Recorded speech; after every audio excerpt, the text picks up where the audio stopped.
Welcome to the NBA Pub Hub Wednesday, June 23rd, right here on Pub Sports Radio. Ian Cameron, Conor Mac, Dutch Boy Fresh, Skee Prophet, ready to break down the NBA postseason. We've got a game one in the Eastern Conference Finals, finally tipping off tonight. Atlanta Hawks, Milwaukee Bucks. We'll get to that in just a second. Side total, player props, everything you can think of from a betting perspective for game one in just a moment or two. First, we got to look back at a crazy, batshit, insane Clippers-Suns game two in the Western Conference Finals last night.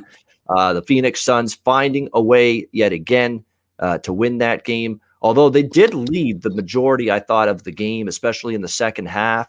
And it was the Clippers that made a little run in the fourth quarter, and it looked like the Suns were actually going to cough that game up a little bit, the way they executed or didn't execute very well down the stretch. But all of a sudden, a controversial call to give the ball to the Clippers, saying Devin Booker did touch it last out of bounds, gave the ball to the Clippers up by a point with 10 seconds or so to go. And by the way, Scott Foster, we didn't pay to watch your ass all night, jackass.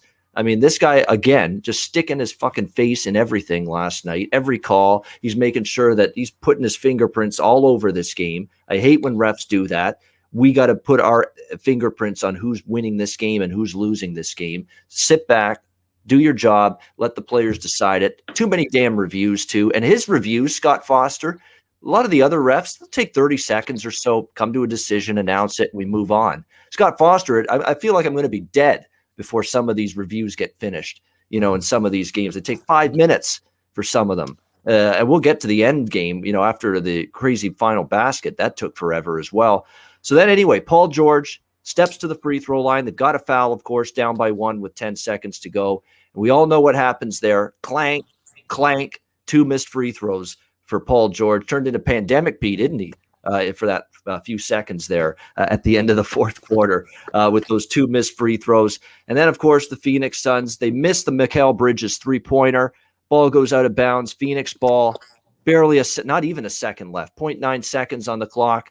They review that for 5 minutes, which is actually a benefit to Phoenix because it gives Monty Williams a chance to draw up a play. And what a play he drew up. It was a perfect inbounds pass from Jay Crowder. Got it over the hands of the guy guarding him at the inbounds line. And just a perfect feed to DeAndre Ayton, who finishes it off. Good job by Ayton and the Suns, too, knowing that, there's no goaltending on an inbounds play or an out-of-bounds play. So there's no way that the Clippers were going to get the benefit of the doubt with that. No goaltending is called on a play like that, and Ayton stuffs it in, slams it in for the game winner. And then for some reason, they lose track of who's on the court, who's not for that final, 0.5 seconds or whatever. And it takes 5 minutes to resume the game, essentially, after DeAndre Ayton put that in. Another Scott Foster fuck job, as far as I'm concerned. And then, of course, the game finally ends with Paul George missing a three. I don't think it would have counted even if it went in. It went out of his hands after time had expired already. So unbelievable win for the Suns. They find a way, not their best game, but here they are up 2-0. So bad news for the Clippers. They lose game two. Oh, and Chris Paul might be back for game three when the scene shifts to LA. So things just keep on getting better for the LA Clippers. Real tough loss. And yeah, the Clipper fan out there is going to hold their hopes out on the fact that they came back to beat Dallas down 2-0. They came back to beat Utah down 2-0. Suns ain't Utah. Suns ain't Dallas. This is a different group, and this is going to be a much taller order for the Clippers to make their way back from a 2-0 deficit for a third straight series. Skee Prophet, what did you think? Insane game last night. Yeah, I had a loser yesterday with the over. But I just kind of was over it as soon as the starting lineup was out there because you got Pat Bev and Zubac. So it kind of kills however way you're thinking or planning to play the game for me. So yep, I have to wait and see what starting lineup they're going to play for the next game, and then we'll know how we approach it. Yeah, exactly right, Skee. It's a good point about that over falling way short, and it's because, look, they had the lineup change. The small lineup, he scrapped it, essentially, Ty Lue going into last night. I think he overthought it a little. Yeah, and that's going to be more defense. That's going to slow down the pace a little bit, and that's exactly what we saw, a much slower pace from the LA Clippers last night. And unfortunately, not good if you had the over in that game last night. But it didn't work. The move to go a little bit more with a defensive, bigger lineup didn't work. The Clippers still find a way to lose that game last night. One more thing, Ian. One more thing that stood out to me. I mentioned it earlier today when I was talking, but I remember at a point in time, Clipper fans were so happy to have Zubac and just saying, "Oh, he's so good. Lakers really gave up Zubac. Blah blah blah. He's terrible, man. Get him out the game." Of course, I've said that about Ivica Zubac forever. I'm not a big fan of his game. I'm just not. I think he's one of the worst big men fives in the NBA. Honestly, I don't see any great. I think he should be rebounding the ball and a lot more physical for a guy his size and stature than he is too. But that's another story. Dutch, last night Phoenix gets the win. Crazy game. Yeah, I can't lie. I'm a big fan of Zubac. If they're going to keep starting his ass against DeAndre Ayton, we're going to continue to eat. You know what I'm saying? So I don't got a problem with that motherfucker right now, to be honest with you. It's a good way to look at it. Yeah, right? Real quick, shout out to our guys, Razor Sharp in the chat, our guy Spencer, our guy Boston Nicky motherfucking Fish Tanks, a.k.a. Mr. Shuey, my guy G. Salute to everybody in the chat. Yeah, man. Last night, it was right. We got on track with the freshest look. Hit that DeAndre Ayton, smashed it. Points, and we get the double as well.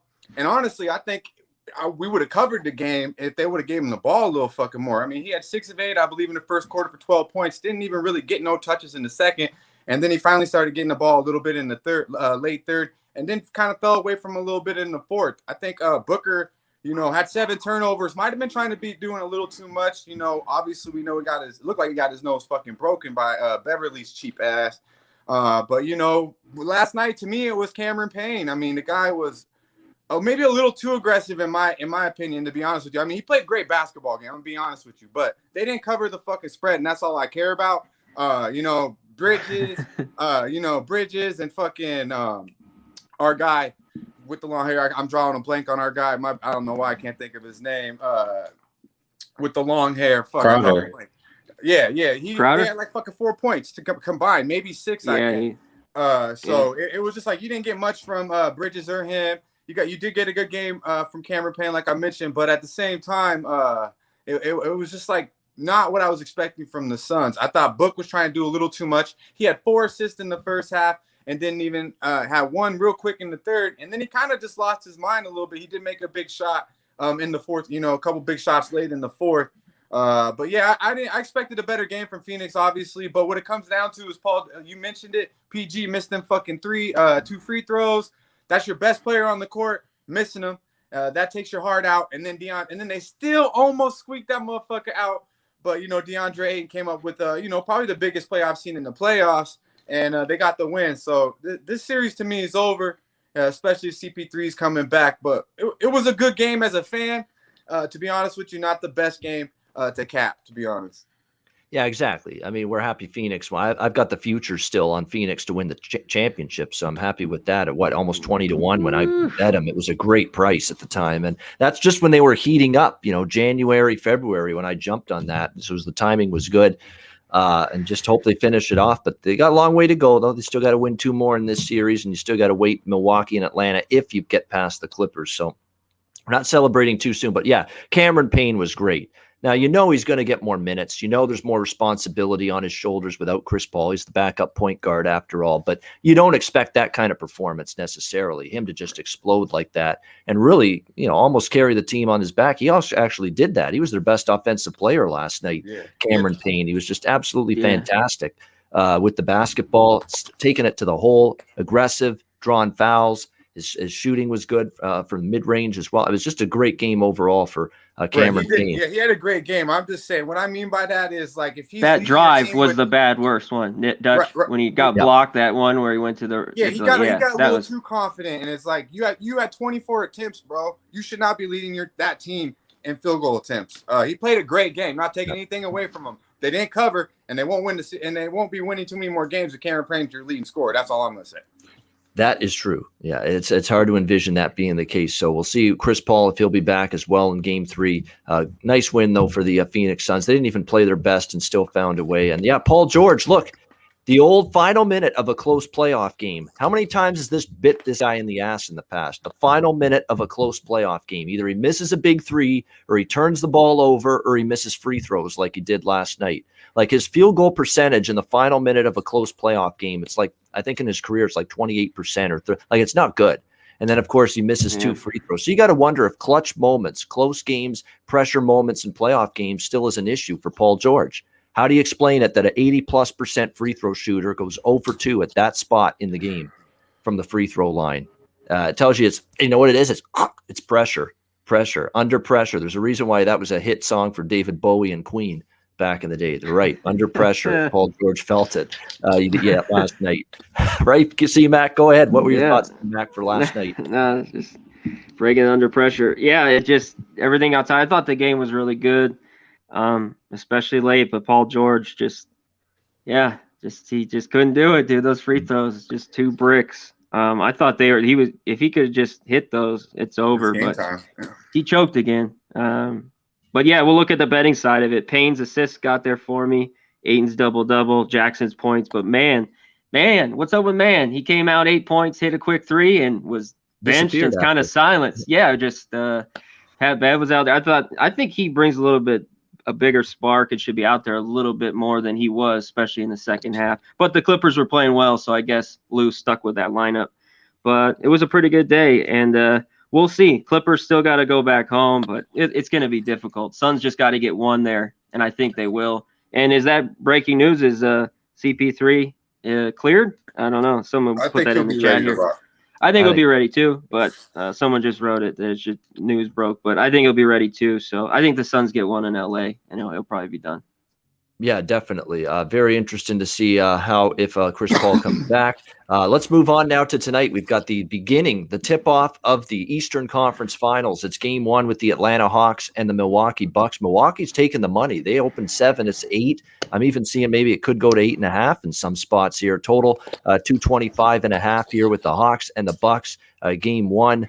The Atlanta Hawks got the perfect amount of rest, in between the Philly game 7, which was Sunday night, and this is now Wednesday. So you still have 2 full games between games. So it's really perfect. It's not long enough that you're going to worry that you're not sharp early in the game, but it's enough rest at this other point in time that you're not, tired and worn down and a little fatigued. So it should be good for Atlanta. I actually think they keep this game close tonight. I know people love Milwaukee and they got past Brooklyn, and that was a big statement series win for the Bucks. But you have to keep in mind, it was not the big 3 in that series. It was the big 1 1/4, essentially. You had Kevin Durant at full strength. And other than that, you had a hobbled quarter strength James Harden, and you didn't have Kyrie Irving for much of that series. So, they took advantage of that a little bit too. Now, I'm not saying they didn't deserve the series win. They did, but you are facing an Atlanta team that's a little bit scrappy here. It's I thought played their best defensive game of the playoffs in Game 7 to get past Philly, and that defense has been terrific. And I think it bodes well, to be honest, guys, for the Atlanta Hawks, that they can be competitive in this series when you get a 5 for 23 night from the field from Trae Young in Game 7 and still win the game. And that's because you're hanging your hat on your defense here. Do they win the game tonight? Maybe not, probably not. But you're going to give me 8 now with Atlanta in this spot. That's a lot of points for a scrappy team in game 1s. We've seen them play well, right? Game 1 against New York, what did they do? Win and cover. Game 1 against Philly, second round, what did they do? They blew the doors off the Sixers in game 1 and went nuts from 3-point range. I remember that game. They've been good starting a series. So you got to give McMillan a little bit of credit for that. He's had this Atlanta team ready to go the very beginning of a series. So I like Atlanta plus the points here in this game. As far as the total goes, I would lean under. It's a pretty high number. I think this game could end up being a little bit lower scoring. Atlanta has been trending under in the road underdog role. It's worth mentioning that as well. As far as player props go, a couple that I like on the Atlanta side, I like Trae Young over assists because I think they're going to put the clamps down in his shooting ability. And let's be honest, he didn't shoot well in game 7. I think he's going to be more of a passer, more of a facilitator, get the ball to Bogdanovich, get the ball to Collins, get the ball to Gallinari, get the ball to the redheaded stepchild, Kevin Huerter, get the ball to all those guys for the Atlanta Hawks. And I think the assist prop is a good one to go. And speaking of Huerter, I like Kevin Huerter over points tonight because I think he's going to be more of that scorer tonight for the Atlanta Hawks. I think Milwaukee pays a lot of attention to Trae Young, doesn't let him beat them from the field. And I think that's where Kevin Huerter steps in, coming off just an outstanding game 7 offensively for the Atlanta Hawks to get past the Sixers. So I like Atlanta plus the points. I like Trae Young over assists. I like Kevin Huerter over points tonight here in game 1. What do you think here, Skee? We'll start with you. Game 1, Hawks and Bucks. I'm not mad at a play on any of those people. I think of somebody to play against, or I just think Trae Young's going to have trouble. I think Drew Holiday's a good defender versus smaller guards. I've seen him do it time and time again to Lillard and a couple other players. So I don't think it's going to be that easy for Trae Young. Maybe you do Drew Holiday steals over, or you do Trae Young points under. Something like that is kind of the road that I'm thinking for this game. If you're going to play, if you like the Bucks, I probably would take them early, first half, just because. I mean, I know they're still here in the Eastern Conference Finals, but I don't trust them to pull out in clutch situations. Still, it is what it is. So, I would take them first half, and if I was making a full game wager, it would be Hawks plus the points because they've been scrappy every single game. They've surprised a couple of these teams in game ones, and it does bother me that Bogdanovich is injured, and we'll see how he is tonight. But I think that they can keep it close for the full game too. And the total, I think this series has potential for points, but both teams have kind of been playing towards an under. Nate McMillan, pretty good defensive coach as well. Maybe I'll lean under for tonight. Yeah, this is one of those series where I'm going to be more both of these series moving forward, but especially this series in particular. I'll be really getting into the player props. Oh, we got a request from Max on record. We need the Hawks. The Atlanta Hawks. There we go. Plus the points tonight to get the job done. Better work than last time. There we go, Atlanta Hawks. There we go. We got the bird sound. We got the call of the hawk going tonight here for this game one. Dutch, what do you think here? Atlanta, Milwaukee. Yeah, shout out to our guy Brian Watson, John Lee. Razor says Atlanta about to get smacked tonight, and I believe that. I'm in the same book. There's no way I'd be putting money on the Hawks tonight. Bird call or not, I'm not feeling that. But yeah, and also be sure to tune in to my guy Razor's Pony. They about to smash them ponies over the head tonight, 7:00 Eastern time tonight. They'll be live. I might fuck around and dip in for a quick minute. But yeah, when it comes to y'all both saying I lean on this. I'm not leaning shit. I love the under on this game. I locked it in at 227 last night. I believe it's 226 right now. Jump on that shit. First half full game. I don't see how these teams are going to get over 215. Now the Bucks last 5 games they played against the Nets. I know the Nets were beat up. Still elite offense with the best offensive player in the game. They allowed 98 points to them the last 5 games. Now, they did average offensively the last 5, 104. Now, the under is 3-0, 0-1 in the last 4 for the Bucks in the playoffs as a favorite. And then also Atlanta's under, you did touch on this. It's trending in the under is 4-0 in the last 4 for Atlanta as an underdog to the under. So, to me, this screams under. Now, the Hawks averaged 104 points the last 6 versus Philly. And they allowed 101 points the last 4 versus Philly. So they actually were playing really good defense at the end of that series. So to me, both of these defenses are locked in. My guy Skee touched on a little bit with Bogdanovich. His knees messed up. Now in the two games he played against these cats in the regular season, he averaged 30 points a game. He only had 21 minutes, was 0 for 4 from the 3 and 2 from 8 from the field in game 7.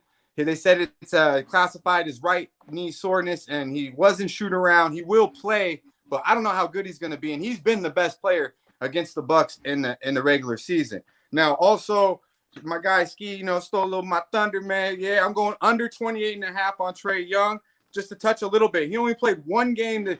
First of all, Drew Holiday is the fucking perfect defender for him. Against smaller guards, my guy Skee touched on it. He's better than Ben Simmons when it comes to guarding Trae Young, in my opinion. Now, they only played 1 game in the regular season against Drew and the Bucks, and in 37 minutes, Trae Young was 3 for 7 from the field, had 15 points and 9 assists, 0 for 3 from the field. We're going under 28.5, minus 105. Shop around because this juice at other spots, but at minus 105 at BetMGM, under 28.5. This guy will not get over 25 points against Drew Holiday. The only way that motherfucker gets it is if he fouls out and there's some bullshit foul calls like last night, because we know them refs were all over the fucking Clippers 4.5, 6, whatever it was. Because that shit, they did everything possible to win that game last night, but that's enough about that. Now I'm going to look at, Holiday over 18.5 points, minus 116. Now in the 2 last games he played against the Hawks, He averaged 21 and 9. So I mean, and like I mentioned, I think this is a great matchup. You know, he will be putting some effort and energy into that defense, but he's going to be attacking Trae Young. That cat has nothing for Drew Holiday. And even with Bogdanovich, whoever he's beat up, I look for them to attack. Drew Holiday to me is the key in this series, all around. Stop Trae Young and get me 20 points a night. You do that, it's this game. To me, this series is over in 4. Much like this Phoenix, you might see Atlanta still won, but to me, this is Milwaukee all day long. There's no way I'd be betting Atlanta at all. But yeah, definitely. And now I did want to mention a prop for Atlanta, the fucking Birds. If you're looking at Capella, he averaged 15 rebounds in the 2 games he played against Milwaukee in the regular season. It's over 12.5 at plus money. I see him getting 13, 14, 15 boards tonight. I do like that prop for Capella. And then also, I expect Bobby Portis from Milwaukee to get some minutes. I don't know if you can find a prop out there, but he's averaging 13.5 points in the regular season in 3 games against Atlanta. So he kind of fell off against Brooklyn, but don't be surprised if we see a Bobby Portis sighting against Atlanta. All right, Bobby Portis, keep an eye. Maybe going to get more of an impact here in this Eastern Conference final. So great analysis, great looks there from Dutch for tonight's game, side total and props. Looking at all 3 tonight in this game. Conor Mac, what do you think game 1? Yeah, I'm with you there, Dutch. I think this is an under. I think it's was too high, and it's already been dropping, as you see. But I don't feel it. No way. I think this spread should be 5.5, 6. Give me the 8 points. Give me the Hawks. Too much. The Bucks have continuously at the end of games, just choke. Giannis, you want him making free throws at the end? I don't. You got Trae Young. He might not get there the points, but I think this game's close. Hawks just keep doing it. The first games of the series are always, you don't know what's going to happen. Yes. But give me the 8 points. Give me the under here. And props-wise, I didn't like anything. Really, I like Collins. I think he's big. And maybe a double-double plus 180 or his boards. Maybe over 1.5 threes with him. But I didn't really like anything with props here. Yeah, I mean, I'm on Atlanta. I do like Atlanta tonight. If they don't get it done tonight, though, and they get blown out and look really bad in the process, I may not have another Atlanta bet in a game this series. Because this could be a quick series if it's bad. If it goes bad tonight, because this is what Atlanta's done in these playoffs. They put their best foot forward in game 1, and if they can't even bank on that tonight, after great game 1 against New York and a great game 1 against Philadelphia in the first 2 rounds, then they're in some big time trouble. So I think this game, it's only game 1 of a best of 7 series, but it's a big one for Atlanta.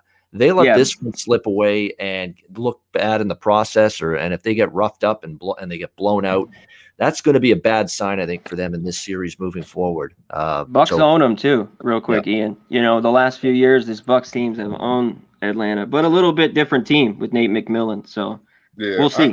I clearly think the Bucks are just hands down a better team. The only thing I give the check mark to, Atlanta is Nate McMillan. I would take him over Booty any day of the week. Yeah. No, he's done a great job, McMillan. I got to give him credit because really Atlanta was kind of going through a bad time when they got rid of Pierce. Like they were not playing well. They were underachieving badly. McMillan takes over and the rest is history. They've been outstanding ever since the day he took over as the head coach of this team. Great stuff from Skee, from Dutch, from Connor. We'll get to best bets in just a second and Dutch's freshest look as well. We'll get to that in a moment. But first, Manscaped and Southtown 101 messages from both of them.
All right, Southtown 101, San Antonio, Texas. When you're there, grab a bite to eat, great food, great drinks, live music, DJs, and karaoke. Southtown 101 in San Antonio.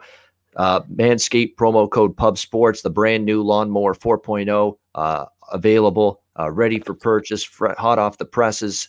You can buy that product and all the Manscaped products and use that promo code Pub Sports to get 20% off your purchase. And mybookie.ag, promo code Pub Sports, NHL, NBA playoffs, MLB daily football just a couple months away. Bitcoin, accepted currency for your deposit. No better time to try out mybookie.ag. And when you do, use the promo code Pub Sports. All right. It is time for best bets and Dutch's freshest look. Skee Prophet, we'll start with you. Best bet for game 1, Atlanta, Milwaukee. Yeah, I probably I'll go under what's the best number I can get for the first half? I think it's 114 last I saw. Yes. Okay, I'll take that under first half, 114. All right, there you go. Under in the first half for Skee Prophet tonight in game 1, Atlanta, Milwaukee. That will be his best bet. Dutch, freshest look. Yeah, man. Love that, Skee. Love it. We the motherfucking Undertakers tonight. The Undertaker rises, baby. We're going under 2. I guess I got to get 226. I believe that's the best number out there.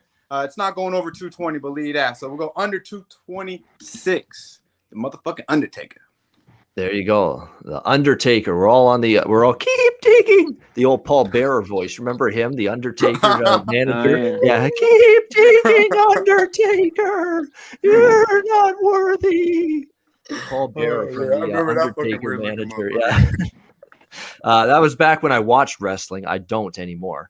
It's gone to shit really in the last 20 years. Yeah, not anymore. That was back in the day. Yeah. I was a fan when Stone Cold was out there and The Rock, and that's when it was at its prime there, definitely. Mm-hmm. So we're liking the under there. Full game for Dutch with his freshest look under 225 and a half. Conor Mac, what do you think? No fouls. No fouls, exactly. No fouls at the end. Conor Mac, best bet. I like the under 2, but don't give me that as the best bet. Hawks keep it close. +8, too many points here. I don't trust the Bucks.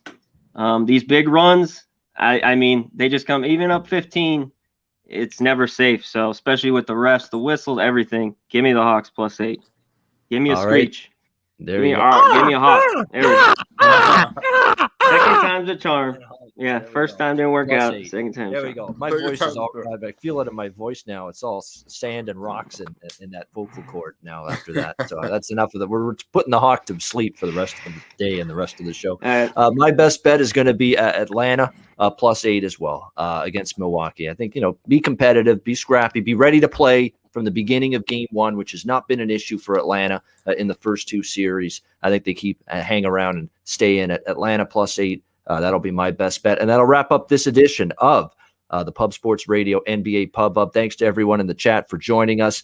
Sideshow James, Johnny K, Harold Williams, Wyatt Chapman, Whack Prescott, one of my favorite names going, Emily Aguilera, Eric Chang, Gerald Martinez, Razor Sharp, Brian Watson, Gravy Betts, Brad Hunt. Yeah, it's interesting. You're not Mike Hunt anymore, anyway. Max on record, Lit Picks, Brandon Lugo, Gerald Jones, everybody, Harold Williams. We appreciate that. Michael Castle, Johnny K, everyone in the chat. Jong Lee, Mark Unkefer, Boston Nick. I mean, everybody that's in the chat. We have Spencer.